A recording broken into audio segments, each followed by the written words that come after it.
Thank you, Mr. Speaker. Mr. Speaker, the response as read is grossly inadequate.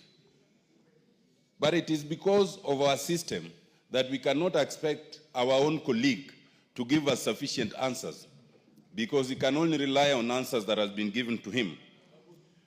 Mr. Speaker, the issue of Ojwang demonstrates monumental impunity and disregard to the Constitution and the law, to an extent that, as seen together with what happened yesterday, it demonstrates total anarchy and a danger of sliding to be a banana republic if we are not already there. Mr. Speaker, first of all, I would suggest that to ask our colleague to bring better answers is to give him a task beyond him, because he will not get better answers. He is relying on the same police who told us that this was an issue of suicide. There is no way they can give us any better answers. Mr. Speaker, I would suggest that if ever there was a case where we should consider constituting an ad hoc committee, because Ojwang's death demonstrates what happens every day, except it does not come to the limelight. I would suggest that, Mr. Speaker, you consider constituting an ad hoc committee to look into what actually happened, and also to look into what happens to other persons in similar circumstances, so that the police can be brought to order within the Constitution and the law. Mr. Speaker, there are so many gaps in that responses. Number one, for starters, we have been failed by Ipoa. Ipoa cannot, as the person investigating police conduct, attend a press conference where the police are explaining their own conduct. You cannot do that. Ipoa cannot come and tell us that they have arrested people and they are prosecuting people for murder when the central suspect has not written a statement to date.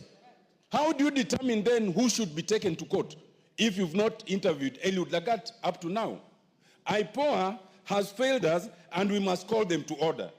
The other failure, Mr. Speaker, is in response to what now happened, the public outcry. I read the statement of 16th June 2025 by the DIG Eliud Lagat, where he says he has voluntarily stepped aside. Mr. Speaker, there is nothing like stepping aside in law. I invite, Mr. Speaker, that we look at the National Police Service Act, we look at Section 17, we look at Section 95A. Under Section 17, the President can remove the DIG, can retire the DIG, or can redeploy the DIG. None of those can be done by the DIG themselves.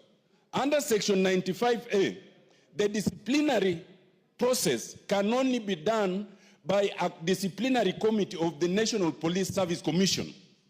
You cannot discipline yourself by saying you've stepped aside. What does that mean in law? Mr. Speaker, I want to suggest that this whole issue is a charade. If you look back to the questions that were asked, before you are arrested, you are supposed to be told why you are being arrested under Article 49. This was not an arrest, this was an abduction. And to use the word arrest, as has been used by chairman, is wrong. And if it was an arrest, you are supposed to be taken to the nearest police station. Why would you be taken 600 kilometers? And when you are taken to the station, then the OB is not recorded. At what point then are you told of the reason for your arrest? And then you are put in situations where you are clearly have been set up to be killed. Mr. Speaker, I think we owe it to this country, given what happened to Ojwang, given what happened to those who are demonstrating at what happened to Ojwang, to the extent that the same police are now escorting goons, we are in danger of sliding to a total banana republic. And if the executive cannot bring us back on course, it behoves this House to do so. Mr. Speaker, I suggest we establish an ad hoc committee. Thank you, Mr. Speaker. Thank you, Tongoyo. Honorable members, from what